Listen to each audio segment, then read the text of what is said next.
Welcome to M Squared TechCast, a live show offering the latest news and interviews with the people driving business, technology, and politics in Michigan. Now, your hosts, Matt Roush and Mike Brennan. Hey, it's Matt Roush. And Mike Brennan. And we're back with another edition of the video version of the M Squared TechCast. We've been doing this podcast, about 4 years now, I think? Something like 4 that. years. Yeah. Well, this is our third month of video, something like that. Well, going, I guess September, you're right, our third month. Yeah, we started in July 8th, and then been progressing ever since. Yep, and today's focus has a cannabis business theme. So we have attorney Travis Copenhaver, senior associate attorney from the Cannabis Legal Group, and they have a seminar coming up. So Travis, welcome to the show. So tell us a little bit about this conference. When is it? Where is it? Sure. So it is the Cultivating a Successful CannaBusiness Conference. We're having it at what was formerly known as the Cobo Center, which is now the TCF Center, I believe someone's going to refer to it as Cobo. So what was Cobo Center? And our seminar is going to focus really, we've done a lot of these seminars over the last few years, where we've focused on helping people get ready for these cannabis industries that were coming, first medical, then recreational marijuana industries. This seminar is going to be a little different for us. Instead of focusing on getting ready for maybe doing this, we're having all of our topics really focus on, okay, you're in the space, how do we do things differently, how do we do things better? So focusing on really targeting operating companies or about to be operating companies, talking about topics like preparing for taxes, compliance, taking medical operations into the adult use system, building brands, things like that. Now, I know Laura's still sorting out all the rules, and I keep hearing different dates. Do you have an idea when they're finally, for recreational use? I know certain medical's already covered, but for recreational, what are we looking at now, January? So the state's focus right now is we just got the emergency rules that came out for the adult use system. Right. And the next big thing that's going to happen is the application itself is going to drop for the adult use system. So that is expected to come out sometime in November. By the last estimates I've heard, I know that they're about to have some training on the application itself. A colleague of mine, Nick Galendis, and I are going to do one of the trainings in Lansing next week. But when that application is released, I think very shortly after it's kind of been out there for everyone to review, the state will start accepting state applications. That's great. There's not a lot of municipalities that have local approvals out yet, but basically, if you're lucky enough to be in a community that has local approvals available, the state application will be out late fall, probably November, and it's going to take the state approximately 90 days to process an application. So we should be seeing, hopefully, some of the first adult use businesses opening up January, February. Yeah, I mean, that's. I think that's one of the reasons a lot of the communities have opted out is they don't want to start it and then discover the regs are going to change on them and mess everything up. So they're just holding back. And there's other reasons as well. There's still the bugaboo about marijuana.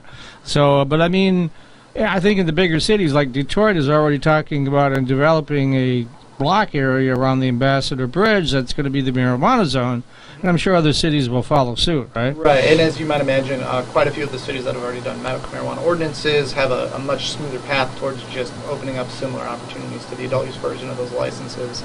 If you've already thought about where a cultivation facility or a processor facility should be in your community, there really isn't much distinction between whether they are operating in the adult use or medical system.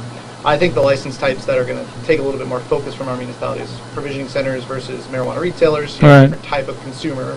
We just had patients before, which might be suitable to certain sections of communities that a true recreational use wouldn't be. We also have new license types under the adult use system, designated consumption areas, micro-businesses, which are basically like streamlined, smaller versions of dispensaries, smaller versions of grows that do create new discussion points for municipalities. But there's a narrative floating around right now. Municipalities are concerned that if they don't pass some sort of ordinance by November 1st, then in theory businesses in their communities could apply directly to the state. So this November 1st just bypass the city. Yeah, I think that's unrealistic because you're not going to be able to have a facility ready to submit an application if you don't have your municipality's approval. But you're going to see a wave of municipalities either opting in or out before that November 1st deadline. And anytime they do, they could always pass another ordinance. What most communities, I think, are going to do is opt out before November 1st and then at a timeline of their choice kind of decide how they would actually want to allow these businesses. Interesting. So who are some of the speakers going to be at this conference? Sure. So our keynote speaker is former NBA star Al Harrington. He is the CEO of Viola Extracts. He's going to be our keynote talking about how his path led to Viola Extracts and that brand. We have most of the attorneys at Cannabis Legal Group speaking, as you might imagine. Some of our network, we have CPA Simon Guma, tax attorney Vinar Ayar, our of counsel attorney Salama Ayaya. So we have a bunch of attorneys, tax professionals, and then a few other kind of operators here to talk about their various subject matters. We're seminars on raising capital, preparing for tax situations, namely audits and tax returns for cannabis businesses. Yeah, I mean the regs, they're going to really monitor it closely, aren't they? They already are. And I think some of the businesses that are operating are starting to realize that cannabis complicates things. Right. So really having a set of standard practices, anticipating these issues are going to make them much more affordable than just going into it and hoping everything works out. So how does it work with the banking system, and not to mention the tax system, when it's still a Schedule I federal material? Sure. Yeah. So the banking situation is very complicated. I'll try to give a streamlined version, but basically most banks have federal obligations to maintain insurance, to maintain regulatory compliance. And it's not that it's technically impossible for them to hold an account for a cannabis business. It's just often not worth it to them, the risk that they would be taking on. So that means most banking services, which not only would be your business checking accounts and places where you'd be storing the money you're making, but also much more significantly that people probably don't realize, mortgages, business loans, things that normal startup businesses are going to be relying on, just aren't available to the cannabis space. There are starting to be some smaller credit unions coming into our state offering very limited banking services. In most cases, though, because of the challenge cannabis creates on that financial institution, they need to vet their potential consumers very heavily. And if you're not open and operating, if you're just hoping to be a cannabis business, you're often not in a position to get one of those accounts. Which means the vast majority of cannabis businesses are going to be operating with cash. You're going to have cash storage, cash management, cash securities. Well, payroll as well. Yep. We just go back to the time before we relied on electronic files for everything. You can still use Quicken or whatever your accounting software is of choice. You can still pay your employees. You got to still withhold their taxes. You're just paying them in cash. All of that's still legal, just often not used in other industries. I'm sort of surprised at the various professional or ex-professional athletes that have come forward. Megatron just came forward at the Benzica conference that he's going to get involved in the business.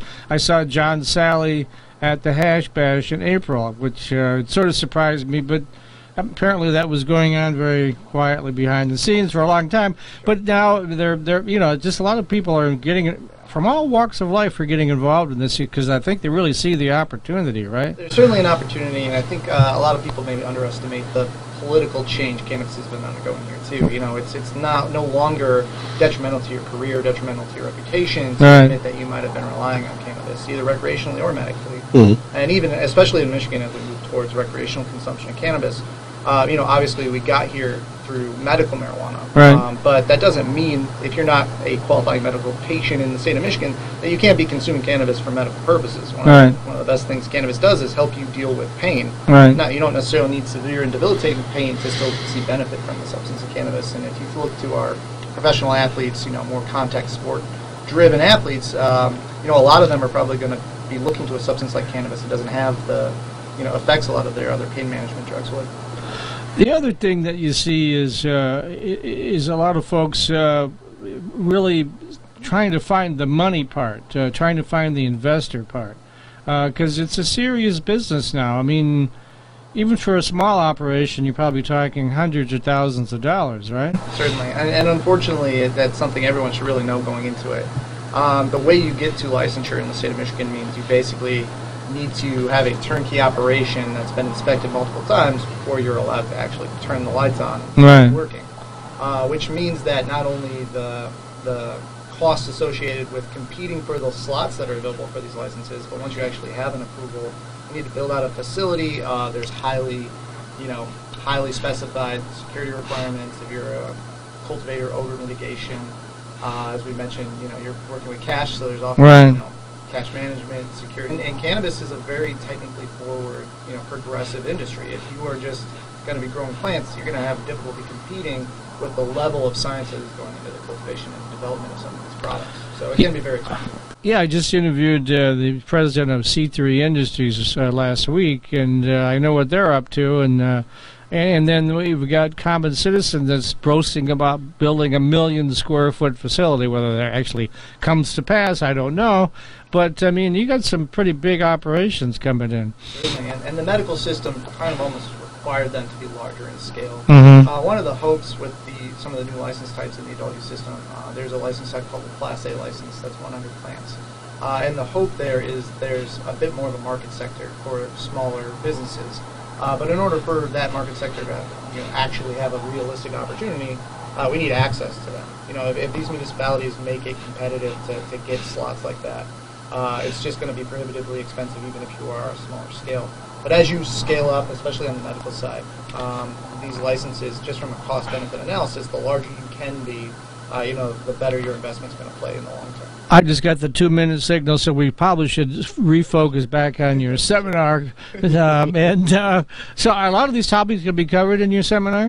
We'll focus a lot more on compliance and operations. So I guess since I'm here, I'll talk about what I'm talking about. So we have all kinds of topics on our website. You can see all the list of our speakers and what we focus on. And that is CannabisLegalGroup.com, by the way. Okay, all right.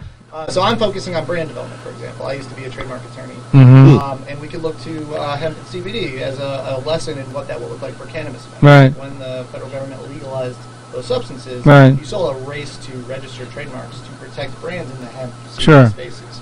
We saw exponential growth for those brands, and what I'll be focusing on is, okay, we see the direction cannabis is going.